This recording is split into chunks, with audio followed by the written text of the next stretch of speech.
godly marriage. Godly marriage. Now, if you're in this room and you're not married, I still want you to listen to the Word of God. Amen? Amen. Sa katong mga di paminyo, sa mamati ta, maminaw ta. Because it's likely that one day you will be. Kung kayo maabot ang sa kadlaw niya, alin maminyo ka. And I see a couple young couples in here. God knows what their future holds. Amen? So, praise God. God desires for us to have a good marriage. Ang Diyos nagtingwa siya kanato nga doon na kita'y maayo nga paminyo. And God is the one that designed the family. Ang Diyos siya mo'y nakadesinyo sa pamilya. In the beginning, He made them male and female. Kaysa sinugdan siya nagbuhat man, lalaki o babae. He created Adam in the image of God. Iyang gibuhat si Adan sumala sa dagway dahil sa Diyos. And then He said it's not good that man should be alone. Kanya maingon siya pagkahuman, dili maayo nga ang tao mag-inusara. And He gave him Eve. O iyang nga gibuhat si Eve o iyang gihatag si Eva o iyang gihatag ni Adan. So, what is a marriage? So unsang dining kaminyo? A marriage is one man and one woman in a covenant with God. O ang kaminyoon, usa ka lalaki, usa ka babae, kunya anay kining kasabutan tubangan sa Dios. The covenant is till death do us part. O ang mao nga kasabutan kini siya pakigsaan kung sa kamatayon. The covenant is that I will give myself to you. O ang maong pakigsaan nga nagaingon ako nga itugyan akong kaugalingon diya kanimo. And that I will love you with all that I am. O igugmaon kanako sa tanan. Marriage is not a man and a man. So dili ang kaminyoon dili sa lalaki sa lalaki, It's not a woman and a woman. dili puros mga babae. Marriage is one man and one woman. Ang kaminyoon alam ko lamang kini sa usa ka babae usa ka lalaki. Praise God. So the Lord has given His design for the home. God has given His design for the home or for the So family. ang Dios siya nagahatag siya nga disenyo sa panimalay. Amen. So Ephesians 5:22 through 33. Kamo mga asawa kinahanglan magpasakop kamo nga masinugtanon sa inyong masigdabana inon nga sa Ginoo. 23. Kayang bana mao ang ulo sa asawa, maingon usab nga si Kristo ulo sa iglesia nga mao ang iyang lawas ug siya mao ang manluluwas niini. 24. Maingon nga ang iglesia masinugtanon nagpasakop kang Kristo sa ingon usab ni ana ang mga asawa kinahanglan magpasakop nga masinugtanon sa ilang masigdabana sa tanang paagi. 25. Kay kamo mga bana igugmaan inyo ang inyong masigka-asawa maingon usab nga si Kristo na higugma sa iglesia o mitugyan sa iyang kaugalingon alam kaniya. 26. Aron iyang balaanon siya sa mahinluan na niya siya pinaagi sa paghugas kaniya tubig uban sa pulong. 27. Aron na sa iyang atubangan ang iglesia ay katanyag diha sa katahong niini nga walay buling o kunot o bisan unsang sulusaman niini aron magmabalaan siya o dili masaway. 28. Ingon usab niini ang mga bana kinahanglan magahigugma sa ilang masigka asawa ingon nga ilang kaugalingong lawas ang nagahigugma sa iyang asawa nagahigugma sa iyang kaugalingon. 29. Kay wala kay tao nga nagdumot sa iyang kaugalingong lawas kundi magapagkaon hinuon siya niini o aliman niini maingon sa ginabuhat ni Kristo alang sa iglesia. 30. Sanglit mga bahin man kita sa iyang lawas kay tayo na tungod niini maong hinungdan paggabiyaan sa lalaki ang iyang amahan o ginahan o makig-usa siya sa iyang asawa o silang duha mahimong usa. 32. Kini maoy usa kada kong tinago o niini Nagpasabot ako mahitungod kang Kristo o sa Iglesia. 33. Hinoon, alang sa matag usa kalalaki diha kaninyo, kinahanglan magahigugma gayud siya sa iyang asawa, ingon nga iyang kaugalingon, o ang asawa kinahanglan magatahod sa iyang bana. And all the church said, Amen. Amen? That's Amen. God's word. So, magambo ta. Father, I ask you today, God, to speak to us by your word. God, I pray today that there would even be a holy anointing and also a breakthrough, God, in the marriages of this church. God, you know all things, God. Nasayo God. Lord, Father, I pray today you will speak, God, and encourage those to walk in love. Father God, speak to us now in the name of Jesus Christ. Amen. Now, this is my favorite passage on marriage in the Bible. So sa kini ka paborito nga basahon, balasahon na tungod sa Panginoon. Because this passage connects marriage to Christ and the church. Tungod kay kining mga basahe nakadugtong kini sa Panginoon ug ngadto sa simbahan. Now, he says in verse 32, "This is a great mystery, but I speak concerning Christ and the church." Sa 32 kini may usa ka dakong tinago ug niining nagapasabot ako nga hitungod kang Kristo ug sa Iglesia. A marriage is a representation of Christ and his church. So kani din kami niyo nagarepresentar ni siya ng Kristo o sa simbahan. The same love that Jesus has for us. So kasama rangad gugma ng Ginoong Hesus nga niya sa kanako. The same way that we submit ourselves to the Lord. So sa sama nga paagi nga rin ako dahil nga isabutan ang atong mga kaugalingon ngadto sa Ginoo. That's what it says. Now, verse 22, it says, "Wives, submit to your own husbands as to the Lord."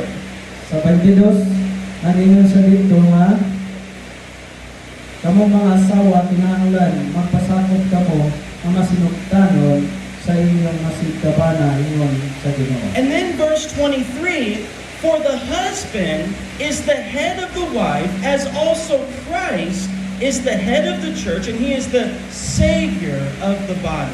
Sa 23, kaya ang bana mao ang ulo sa asawa, malingon, usab nga si Kristo ulo sa Iglesia nga mao ang iyang lawas, ug siya mao ang naluluwas. So again, he connects it to Christ and the church. So, kini siya dinakadugtungan diha ng Kristo ug sa simbahan. Just as Christ is the head of the body, So, maingon nga rin si Kristo may ulo sa lawas. so the husband is the head of his wife. So, maingon sa binili nga ang bana mo ay ulo sa asawa. And it says that wives, submit to your husbands as to the Lord. Wala ingon dito nga, asawa, kinahanglan nga masabutan mo sa inyong mga bana ang inyong usapang sa Ginoo. Notice it says, as to the Lord. Dato man sa ilan nga kini siya nga maingon usab sa gihimo sa Ginoo. A wife is not to submit to the sin of her husband. So, ang asawa dili siya mosabitar tungod sa sala sa iyang mga bana. A wife would still obey the word of God. Ang asawa kinahanglan siya din magpabilin nga mutahod sa pulong sa Dios. So it's as to the Lord. So kinahanglan nga mangayo kita ngadto sa Ginoo. But a godly wife will follow the leading of her husband. Tungod kay ang isa ka Kristiyan nga rin asawa siya mosunod sa paghiya sa iyang bana. Now, verse 24 is very strong. Sa 24 sa atin siya ka tinang ganon. So it says, therefore, just as the church is subject to Christ, so let the wives be to their own husbands in everything. 24, mayroon nga ang iglesia masinugtanong nagpasakop kang Kristo sa ingon usab ni ana ang mga asawa kinahanglan magpasakop nga masinugtanon sa ilang masigkabana sa tanang paagi. Now, we are submitting ourselves to Christ. So ato ang isabita atong pagalingon ngadto ka Kristo. And he said the wife is to follow the leading of the husband. Kaya nagingon siya nga, asawa, tinalan siya mosunod sa paghiya sa iyang bana. Now today, this offends the world. So karon siguro dili siya bukat o sakit ang mga pulong. People hear this teaching and they reject it.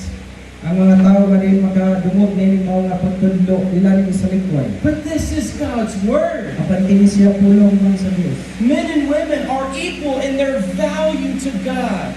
Ang lalaki o ang babae siya nagsama lamang nga dunay dili sa mata sa Dios. We are both created in the image of God.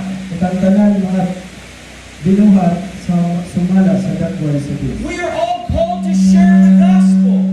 Kita gitawag aron nga mo paambit o muwali sa may balita. But we have different roles in the creation and design of God.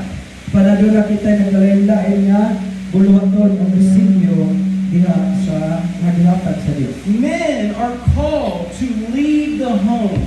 Ang lalaki siya gitawag aron mo'y mangulo sa iyang panimalay. And that's one of the greatest tragedies in the church. Kung mao kana usa sa dakong trahedya nga nahitabo sa kasimbahan. Is men who have not taken their place of godliness. Kaya ang mga lalaki, ang mga bana wala sila buhat sumala sa ilang nga obligasyon. Men who have not loved their wives. Ang bana wala naghigugma sa ilang mga asawa. Now, he said, wives, submit to your husband as to the Lord. Ngayon siya nga din mga asawa, masamitan ka mo, mapailalong ka mo, magpasakop sa inyong bana, maingon sa Ginoo. But I believe the instruction to the man is even stronger than that of the woman. So ako nagatuo nga din, kining mga panhimangno alam sa mga lalaki o bana, mas makusganon kini kumpara sa mga asawa. o Because babae. look at the instruction to the husband. So atong tan-awon ang mga panhimangno kay tungod sa mga bana. Verse 25, husbands, love your wives, just as Christ also loved the church and gave himself for her. Verse 25 na gayon, kamong mga bana, higugmaan ninyo ang inyong masigta asawa. Now, Maingon usab nga si Kristo na higugma sa iglesia o gutugyan sa iyang kaugalingon alang kaniya. the Bible never commands the husband to force his wife to submit. So ang Biblia dili kita makabasa nga di nagatudlo sa kining bana nga di yung pugsod ang iyang asawa pagsabutan kaniya. He is simply told to love his wife. So yan no kayo simple lang ang isulti imong higugmaon ang imong asawa. As Christ loved the church. Kaya ngayon nga si Kristo na naghigugmaan sa simbahan. Now, how does Christ love the church? So giyon sa man paghigugma ni Kristo sa iglesia. He gave himself for his church. Iya nga gitugyan o gihatag yang kabalingon alang sa simbahan. He laid down his life for his bride. Iya nga di ula ang iya nga kinabuhi gitugyan para sa iyang pangasawa. When his bride did not deserve it. Nabisan pa ang iyang pangasawa na dili man takos niini. See, the husband is called to love his wife. So ito makita nga din ang bana gitawag din siya na higugmaon lang ang iyang asawa. Even in the time of her weakness. Mabisan pa rin sa panahon nga naa siya sa kawiyaw. Even in the time of her failures. Bisan pa sa panahon sa ilang kapakyasan. Even in the time of her struggle. Bisan pa sa panahon sa ilang mga kalibot. We are called to love our wife. So gitawag din ta ng mga bana sa paghigugma sa asawa. Now, look what he says. If you go all the way down to verse 28, again, the second time. So husbands ought to love their own wives as their own body. He who loves his wife loves himself. Sa 28, Ingon sab niini ang mga bana kinahanglan magahigugma sa ilang masig asawa. Ingon nga ilang kaugalingong lawas ang nagahigugma sa iyang asawa nagahigugma sa iyang kaugalingon. Now, you're going to find out in this passage, only once is the wife told to submit. So usa ra gyud imong mabasa diri ang gisulti nga diin ang gisulti sa asawa nga diin pagsabita. But 3 times the husband is told to love his wife. So kini nga kining passage nga pasay nga ato nga gibasa tulog gyud kahigayon gisugli. See- Nga diin bana gugmahan ng asawa. The husband is the head of the house. Kaya ang bana maoy ulo sa panimalay. He's the one that should be covering his home in prayer. Siya nga din mao'y mga proteksyon sa iyahang panimalay. He should be speaking the word in his home. Kung siya din ang iyang tingog mao'y kining sundon sa iyang panimalay. He should bring his wife to the house of God. Siya mo'y modala sa iyang asawa ngadto sa panimalay sa Dios sa simbahan. See, women want a godly husband, a godly leader. Kawawa ang mga babae, gusto sila nga ang ilahang mabana mahimo nga Dios doon nga pangulo o bana. And all the women said, Amen. Ang asawa, amen. Men? We don't want men living in darkness. So, dili din mo gusto nga ang inyong mga lalaki nga gusto nyo pamanhon at puyo sa kalit-lit We need a man of righteousness. na kinahanglan mo, gusto mo na kanang tao, lalaki nga din naas pagkamatalo. Now, of course, no husband is perfect. No wife is perfect. So, wala man kayo asawa o bana ang hintay. But we should be growing in godly love for one another. So, kinahanglan ka nga man ang tubo diya sa Diyos nga nagugma sa usa't isa. Now, go down to verse 33. So, he summarizes the whole passage in verse 33. So, dire ka sa versikulo 33, iyahang nga gisulti gipasabot ang kinatibukan sa mga pasahe. So, nevertheless, let each one of you in particular so love his wife as himself, and let the wife see that she respects her husband. Ginoon alang sa matag usa, kalalaki diha kaninyo, kinahanglan magahigugma gayud siya sa iyang asawa, ingon nga iyang kaugalingon. O ang asawa kinahanglan magatahod sa iyang bana. So, the third time, husband, love your wife. So sa ikatulo, nagingon dito, bana higugmaa ang imong asawa. Now, love is more than just words. So ang gugma, di lang ni siya kutob sa pulong o istorya. The Apostle John said, don't love in word only. Si ang apostolis nga si Juan higugma nagasulti nga din, ayaw paghigugma nga kutob ra sa pulong o sulti. But love in deed and in truth. Paningon siya nga, apan ang gugma, kini siya kamatuoran o buhat.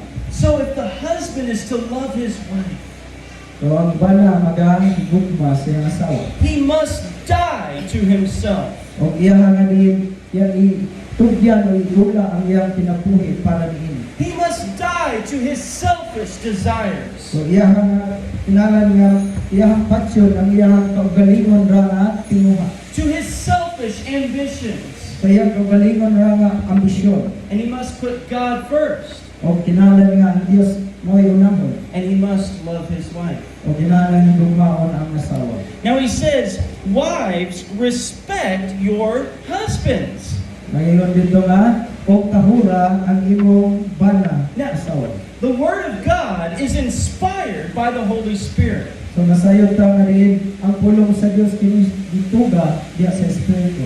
And I think there's such wisdom in the wording of the Lord here. The way God spoke this. So nga dunay kini kaalam sa kini mga pulong nga di sulti karon. Because notice he said, husband, love your wife. Okay, diri edingon na banan gugma ang imong asawa. And he said, wife, respect your husband. O nangingon dito nga asawa tahura usab ang imong bana. Now, women want to know that they are loved. So ang mga babae gusto sila nga mahibalo nga sila gimahal. And men want to know that they are respected. So ang mga lalaki sa bana gusto nga mahibalo nga kung nagatahod waka. And it's amazing that God said, husband, love your wife. Wife, respect your husband. So ang Dios nagasulti diri bana igugma ang asawa o asawa tahura ang inyong bana. Amen? Now, we're going to see the same pattern throughout the Word of God. So atong tawon sa lain bahin ang lain nga panag-iinan sumbanan. So flip over to Colossians chapter 3, verse Colosas kapitulo 18 and 19. 3, so o 19. Wives, submit to your own husbands as is fitting in the Lord. Husbands, love your wives and do not be bitter toward them. Colosas kapitulo 3, 18 ngadto sa 19. Mga asawa, pasakop kamo nga masinugtanon sa inyong masigkabana. Ingon nga mao'y angay diha sa Ginoo. By 19. Mga bana, higugmaan ninyo ang inyong masigkaasawa. Kung ayaw ninyo sila pagkahimuntay. Now, again, we see God clearly says, wives, submit to your husband. So, ang subliyon, klaro kayo nga misulti diri, alin asawa, pagpasakop kamo sa inyong bana. Now, the Bible never calls the husband to be a dictator in the home or ungodly in his leadership. So, dili gayud kita mga kaplags tibok Biblia nga diin ang bana mahimo siya o mahimo siya nga diktador sa iyahang panimalay. The husband is to lead by the word of God, Kaya ang bana siya mangulo lamang diha sa may tungod diha sa tulong sa Ginoo. by gentleness and kindness. Diha siya pagkamaayo. And it says, do not be bitter towards your wife. O nalingon diri o ayaw ninyo pahimungti ang inyong asawa. Even if your wife is wrong, Bisan pa nga dunay panahon inyong asawa na pakyas. treat her with gentleness. So, ato ang ipakita ang atong pagkamaayo. Now, sometimes women are more emotional than men. That's just a biological fact. Women can be more emotional than men. So, ang mga babae nga din, makita nato nga sila huyang ang nilang pagbati kaysa lalaki. Tinuod or but. It's okay, you can be mad. Okay ra ano, ganun, malain mo. But even then, a man is to walk in strength. So, ang mga lalaki mas naglakaw sila nga mas husgan kaysa mga babae. A man is to be understanding. So, ang mga lalaki nga sila masabot. He should be concerned for the well-being of his wife. Ang kinahanglan nga din, ando na kayo pagpakabana ang mga bana sa ilang asawa. Amen. Amen. Now, let's go to 1 Peter. 1 Peter. I want to make sure we get all the offensive verses in. Amen. Praise God. Sa unang Pedro, 1 Peter chapter 3. And again, I really want you to see the pattern that the Bible over and over gives the same exact teaching. so ang ihatag kaninyo ang tanan nga panig-indan o subanan ay tungod niining sa kaminyoon nga gisulti sa Biblia. Now, here it is. So, 1 Peter chapter 3, verses 1 through 7. So, kinsa mo basa? Let's go ahead and try. Somebody wants to read.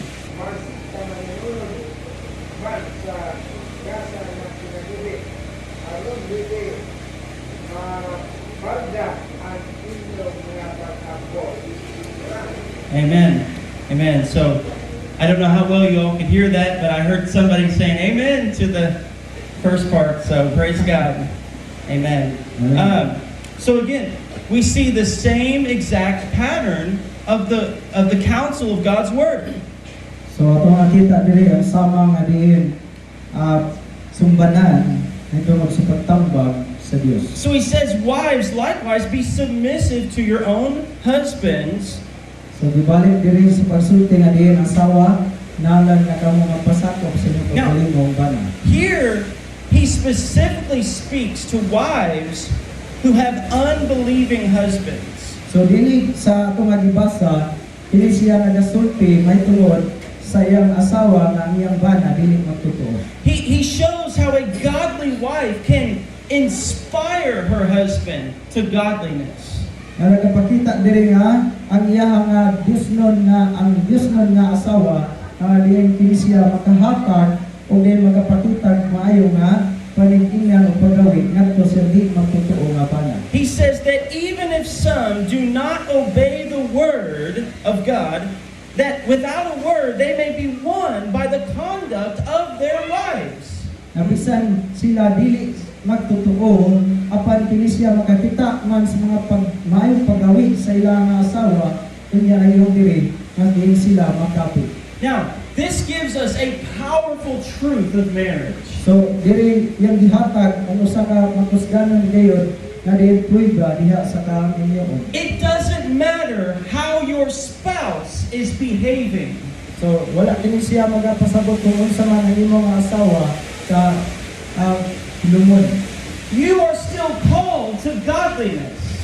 Kita gitawag gihapon sa pagka-Diosnon. Even if you marry an unbeliever, Abisan pa nga din ang imong nakaminyo ka dili magtotoo. you are called to walk in truth Gitawag gihapon kita nga dili mga nakaw dias ka and matuo. to shine the light of Christ. Adin mo dan ang gihapon ingon nga din ang kahayag nga naa ni Kristo. Amen. Now, verse 4 gives us the godliness of women. Sa bersikulo 4, Let it be the hidden person of the heart with an incorruptible beauty of a gentle and quiet spirit, which is very precious in the sight of God. sa Amen. bersikulo 4, nagyang diri kundili anha inoon sa pagkatao nga natago sulod sa kasing-kasing pinaagi sa dili madunot nga alahas sa maaghog o malinawon nga espiritu alahas nga bililhon uyamot sa atubangan sa Dios. Now, he talks about a woman who has a gentle and quiet spirit. Diri sulti ay tungod sa kababae nga din maaw o babaeng asawa na maayo o malinawon nga espiritu. See, the Bible warns in the Proverbs Ang Biblia nagapasidaan diri sa panultihon. about a woman who is loud and rebellious.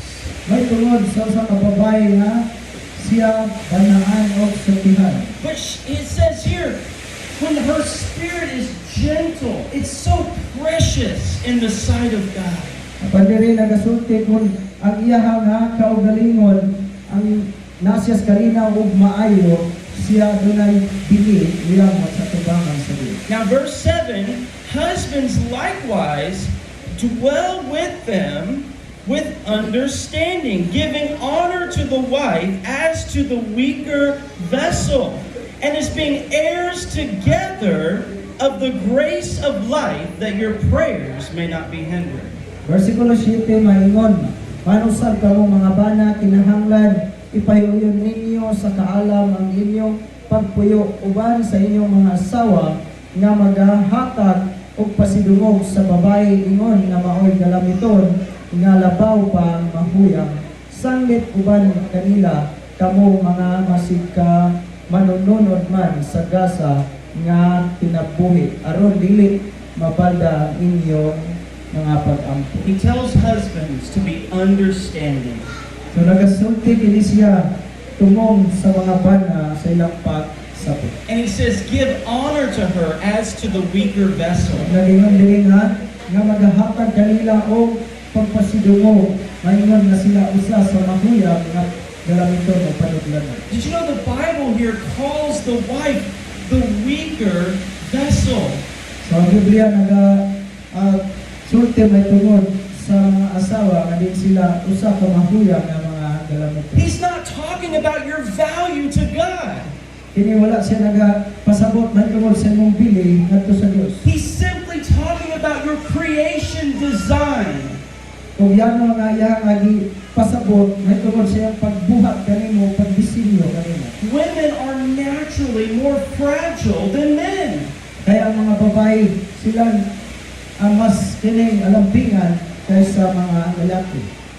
And yet they have the strength to give birth, to be a mother. Amen?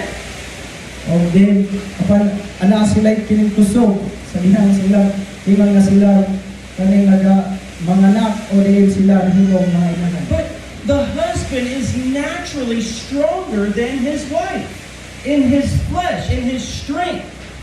So ang bana, so siya kining sama nga rin makusganon diha siya nga kaugalingon kumpara sa And babae. he said, give honor to your wife as to the weaker vessel. Apan kinahanglan mo hatag tag pasidungog bisan sa ilang nga kahuyang nga panundanan. Now that's God's word.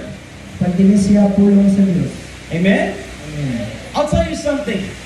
The one thing I love about my wife is that she's so precious. She's the weaker vessel in the sense there's a delicacy because she's a woman. I love that about her. That's a God design. So iyahan nga gihatag nga kining example kang asawa nga iyang gigugma pagayo. I don't Kini want- siya gidisenyo sa Dios.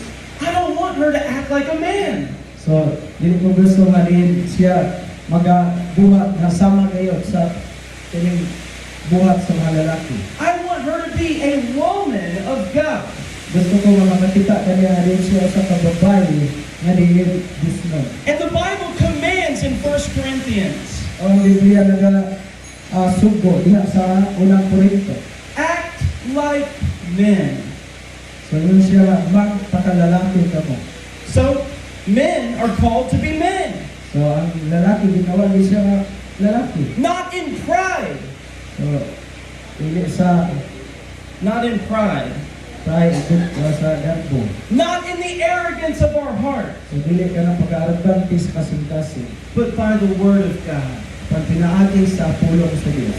This nation and the world needs godly men. So, kini mga nasod o na kalibutan nagakinahanglan o gisnon nga mga bana. Children need a godly father. Ang mga kabataan nagakinahanglan sila o gisnon nga mga ginikana amahan. And wives need a godly husband. O ang mga asawa nagkinahanglan sila nga ang ilang bana usa ka gisnon.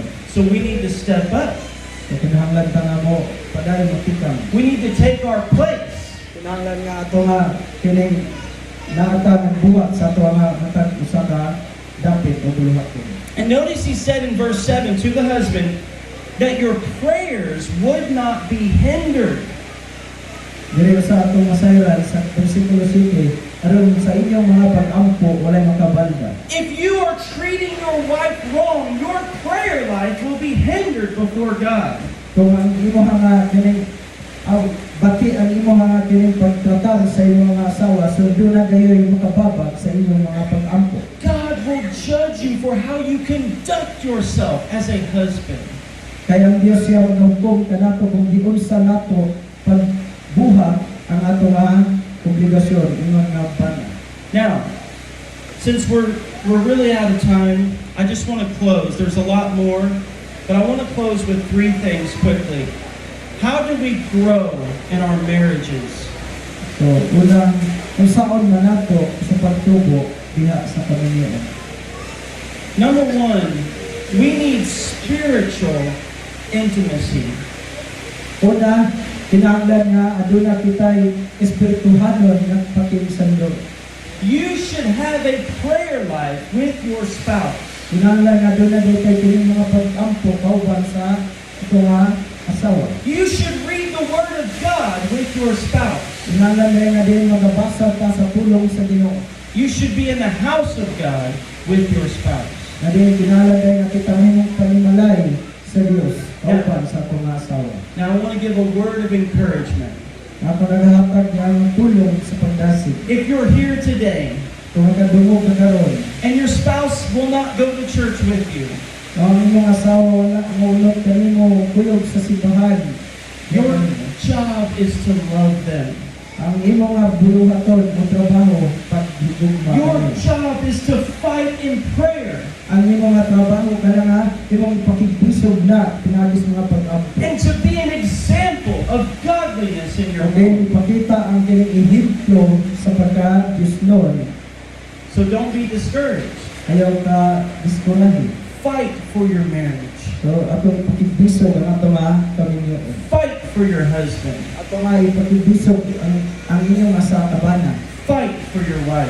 Ipakigbisog ang atong asawa. I'm going to tell you, Satan wants to destroy the marriages. Kaya gusto ko nga sultihan kamo, anin sa kanas gusto siyang bukod ang mga kaminyoon. Because there is power when a man and a woman love each other in the sight of God. So, kaya doon ay gahom kung ang kiribana o ang asawa nagagugmaay sa paglantaw sa Diyos. So we need to have spiritual time together with the Lord.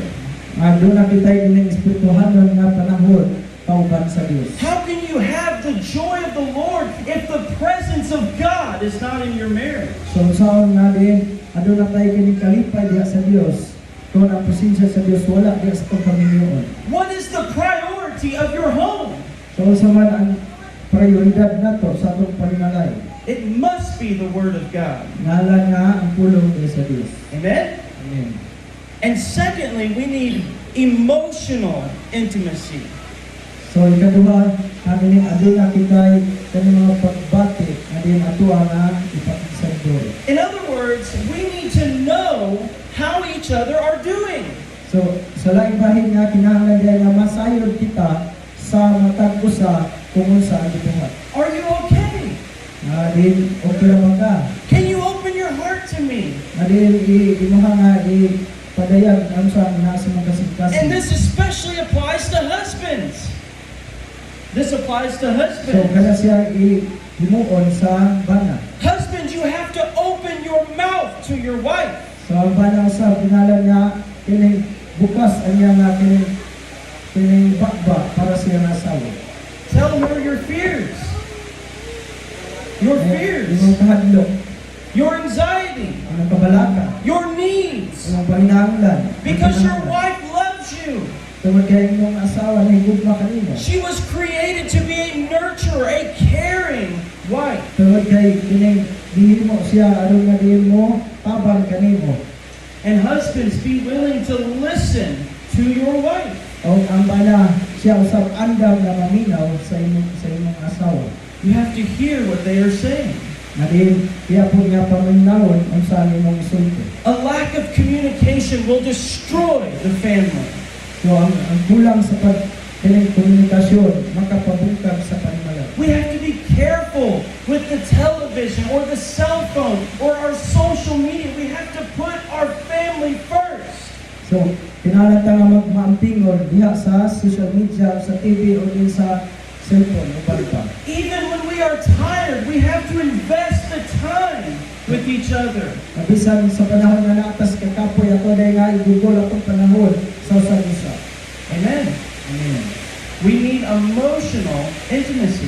Kinahanglan nga din mahibalo na yung matagusa sa atong mga pagbati. And finally, if you are married, you need physical intimacy. Amen? So, ngayon usab nga kami yung adunang sa pakisandurot diha sa usa o isa. Now, let's go to 1 Corinthians chapter 7, final verse. 1 Corinthians chapter 7. Kanang Korinto So, 1 Corinthians 7, verses 3 and 4. So it says, let the husband render to his wife the affection due her, and likewise also the wife to her husband. The wife does not have authority over her own body, but the husband does. And likewise the husband does not have authority over his own body, but the wife. Verses 3 and 4. Ang bana kinahanglan tugyan ngadto sa iyang asawa sa angay sa magtiayon. Maingon man ang asawa ngadto sa iyang bana. 4. Kaya ang asawa dili mao ang magbuot sa kaugalingong lawas niya, kundi ang iyang bana. Maingon man usab ang bana dili magabuot sa kaugalingong lawas niya, kundi ang iyang asawa. Now he says, give each other the affection that is due to one another. So nagingon sa diri nga atong ihatag kung unsa man ang ginabuhat kay ngadto sa usag-usag. He says the wife does not have authority over her body, and the husband does not have authority over his body. In other words, you belong to each other. So nagingon diri nga diin ang asawa dili siya mo magbuot sa kaugalingon na kundi ang iyang bana o ang bana usab dili siya mo magbuot sa iyang lawas kundi sa iyang usab nga asawa. Now, Hebrews chapter 13, I have one more verse. Hebrehanon kapitulo 13 And verse 4. versikulo 4. Marriage is honorable among all, and the bed undefiled. But fornicators and adulterers God will judge. 4. Imuha ninyo nga ang panagdayon makabaton sa pagtahon sa tanan. O imuha ninyo nga ang higdaanan sa panagdayon dili mahugawan, kaya ang Dios magasilot ra sa mga makilawason o mga mananapaw. Now he gives the contrast between marriage and those who are living in fornication. So adunay kining dunay kalhian may tungod sa kanang nagapuyo diha sa mga kaninyo o diha sa makilawason. Physical intimacy only belongs in the bedroom of marriage. So ang pinangawas doon nga diyan pakigsandoro kana siya alang lamang sa mga kaming. If you're living in sexual sin, Kung ikaw magapuyo niya ng pakighilawas, God says He will bring judgment upon your life. ang Diyos siya magapaabot sa iyang paghukom o silot sa iyong kinabuhi. This is a warning from God's Word. O kini siya pasidaan gikan sa pulong sa Dios. But in marriage, this is a gift of God. Apan Diyos kami niyo kini siya usa ka gasa gikan sa Dios. There's a whole book written about it, the Song of Solomon. So diha sa libro ni Solomon, God is not shy about the blessing of marriage. wala ang Diyos niya gikaulaw na tungod kung saan niya panalangin na tungod kami niyo. And He warns those who would defile the covenant of marriage. O nagapasidaan siya kanila nga di nagahugaw diha sa ilang kami niyo.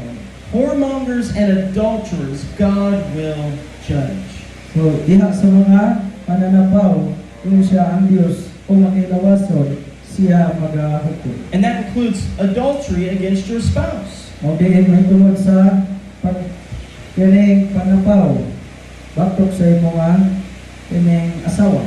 If you are married and you're watching pornography, you are committing adultery against your wife. Kung ikaw usa ka minyo kunya din ikaw magatan-aw ka o mga mahilas nga mga landawnon sama na nga hindi ka magapanapaw sa imong asawa. Jesus said, if you even look upon a woman to lust after her, you have committed adultery in your heart. So sige nung Isus nagasulti na napasidaan nga kung ikaw magatan-aw sa usa ka babae uban sa kining di maayo siya nga ikaw nakahimo sa mga sala sa pagpanapaw. This is very serious. Apan kini siya seryoso kayo. God will bring judgment on the adulterer. Ang Diyos siya manamatag o kining paghukom sa mga nagapanapay. So we should be faithful in all of our ways. So kailangan nga kita magkamatuloy-anon sa tanang paagi. Now, as we close today, I really want to encourage you. God wants peace in your home. So ang Diyos gusto siya na dunay kalinaw sa inyong pananaw. God has called us to holiness. Ang Diyos nagkawat ka nato diya sa pagkabalaan. He has called us to righteousness. Siya nagkawat ka nato sa pagkamataro. He has called us to peace. Nagkawat ka siya nato nga dunay kalinaw. And as spouses, we are called to lay down our life for the one that we love. So ang asawa nitawag siya kanina niya nga itugyan yung kinabuhi alam kaniya nga nagigugma kaniya. I want you to have a spirit that says, I will fight for my marriage. Gusto ko nga din mga batod ka mo sa espiritu nga din inyong ipagbiso ang inyong kaminya. I will love my wife. Nga din igugmaon ang asawa. I will respect my husband. Imo nga tahuron ng imo nga bana. I will pray for my spouse. Imo nga iampo imo asawa. And I will trust God with my marriage. O atong isalig ngadto sa Dios ang atong kaminya. Now, I have one last thought.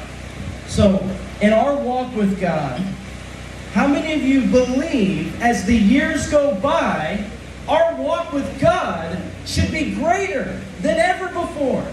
So pila ba kaninyo nagato nga din sa mga irog ang mga katuligan adin mahimo kini mas maayo kaysa labay.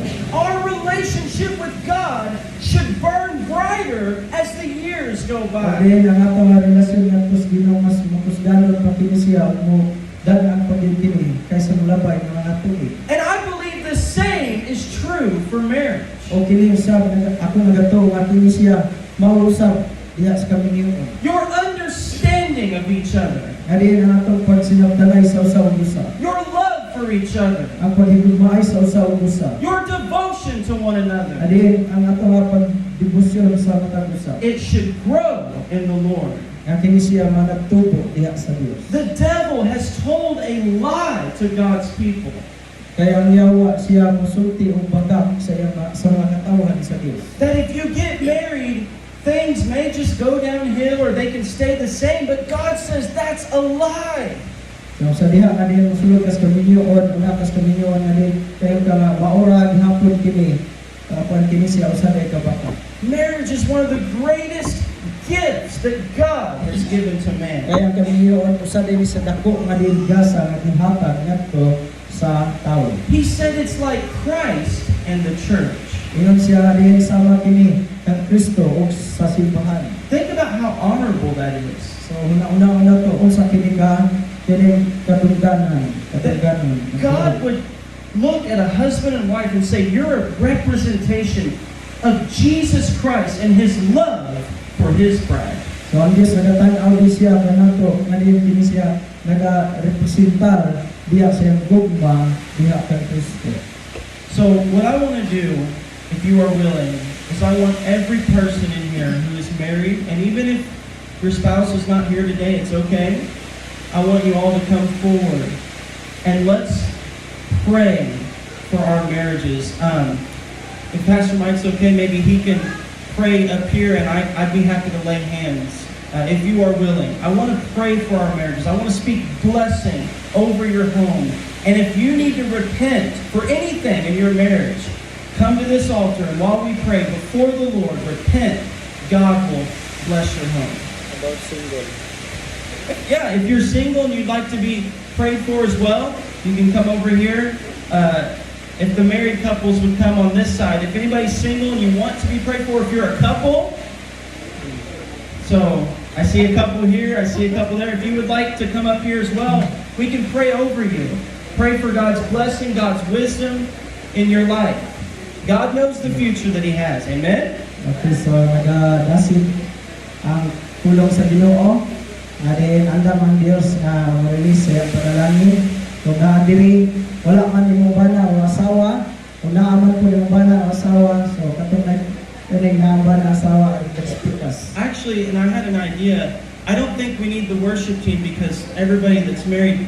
What if Brother Roy or somebody could play a song through the speakers instead of having the worship team? Because I want everybody that's married. And later, I'll pray over Pastor Mike and Zay, and then you can pray over me and Annalyn later on when we're done praying for everybody. Amen? Amen. All right, ayaw ko ulam. Come forward, amen? Let's fight for our marriages. Praise God. Hallelujah. Come So, forward. madungol ka sa kumbagan mga igsoon.